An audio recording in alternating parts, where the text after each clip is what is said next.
Hello dear parents. So you've been told that you need to do an amniocentesis or an amnio. Basically, amniocentesis involves putting a needle into the mother's tummy, into the uterus, and taking a sample of the amniotic fluid, which is the black space around the baby, is nothing but the baby's urine, and then send it to the genetics laboratory for further analysis. Yes, the amniocentesis is much safer today as a procedure than what it used to be even 10 years ago, right? And this is primarily because of the advanced technology and very good ultrasound machines that we have now. And secondly, about the development of the skill and the expertise amongst the doctors, okay?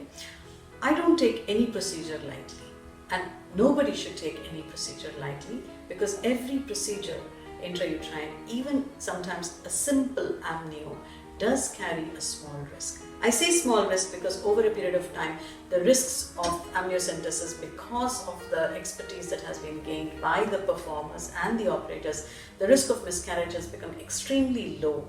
And of course, now amniocentesis is performed under complete ultrasound guidance, which reduces the chances of entering the placenta or hitting the baby or inadvertently going into the wrong space as well. So this has reduced dramatically. From the operator point of view, what is the basic skill that the doctor must have? They must be very good in scanning, because when you're putting a needle into the pregnancy sac, you don't know whether there is a possibility of the needle diverting its path sometimes, either because the uterus goes into a contraction or the movement of the operator's hands as well. So good skills in scanning is an absolute must before any operator performs an amniocentesis, and it is your right as parents to ask your doctor, whether they are trained in doing amniocentesis, and that's only a fair question, right? Now, amniocentesis involves, as I said, putting a needle into the uterus and taking a sample of the amniotic fluid, which is nothing but the baby's urine, and the idea is that the baby is shedding its cells in the urine, and therefore these cells are further analyzed in the laboratory after extracting it from the amniotic fluid. Now obviously the process testing the sample takes a while, and it can take 3 to 4 weeks for the cells to grow completely, and therefore many of the doctors would advise doing what we call as a rapid test or a FISH test or a QF-PCR test, which the results we get in 1 week, which looks at the major chromosomes. Okay? And of course, if you have to extract the DNA and analyze, that would take longer, and it varies from laboratory to laboratory. And this is very important for you to understand, that when you do an amniocentesis today, it's unlikely that you'll get the results within the next 24 to 48 hours, because also we don't have genetic laboratory in all cities and towns, and the travel time must also be taken into consideration. I mean the transportation of the sample. Okay, so you should always give time for 1 week for the major chromosomes, that is the rapid test, and 4 weeks for the full results, because sometimes the cells can be slow to grow. And remember, we are performing amniocentesis in abnormal pregnancies majority of the times, and so if there is an abnormality even in the cells, they can take much longer to grow. So one has to be very patient with the laboratory to grow these cells, and of course majority of the laboratories will work very hard to grow the cells on different types of flasks, etc. What are the risks associated with amniocentesis? Risks reported with amniocentesis were limb problems, that is flexion deformities of the limbs. Now particularly these defects like the talipes, and talipes is the club feet, and reduced development of the lungs, causing breathing difficulties after birth.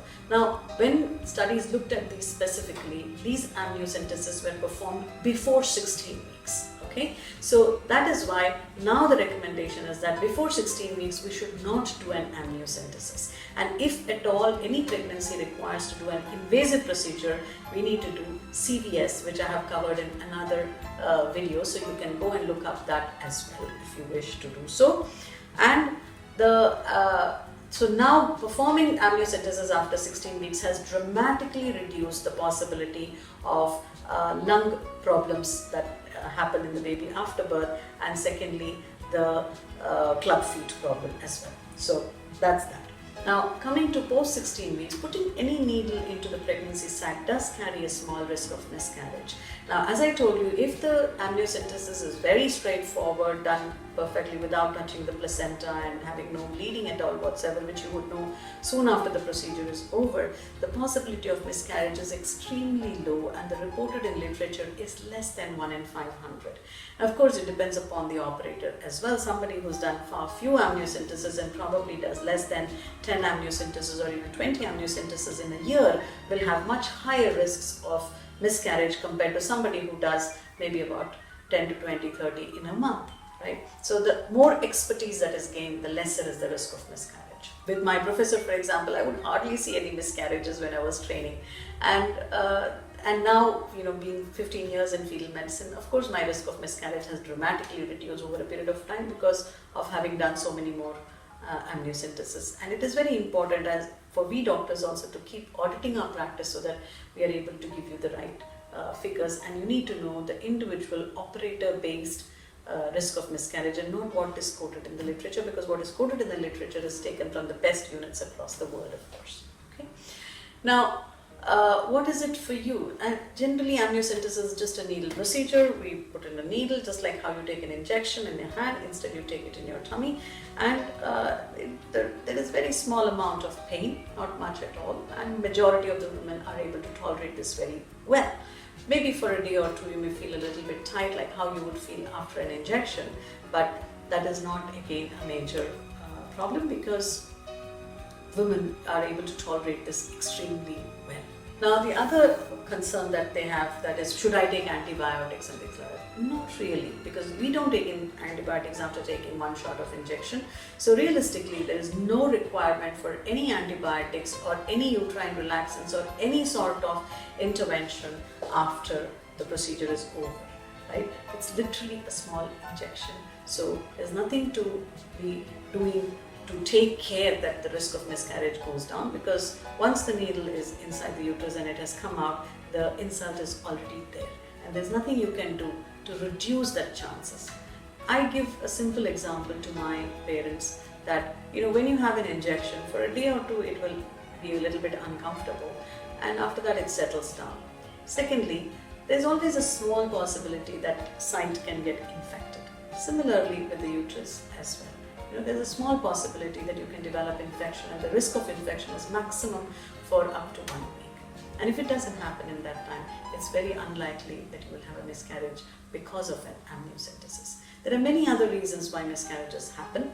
Abnormalities in the baby, abnormalities in the placenta, abnormal functions, and pregnancy itself has got a high risk of miscarriage anyway, right? The moment you are pregnant, there is a risk of miscarriage, right?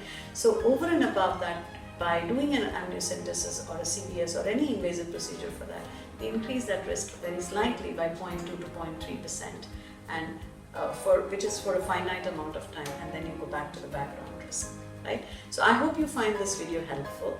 If you have any further suggestions on this video, want me to do any other recording, I would love to hear from you, and you can email us on bfmcfeedback@gmail.com. Thank you very much.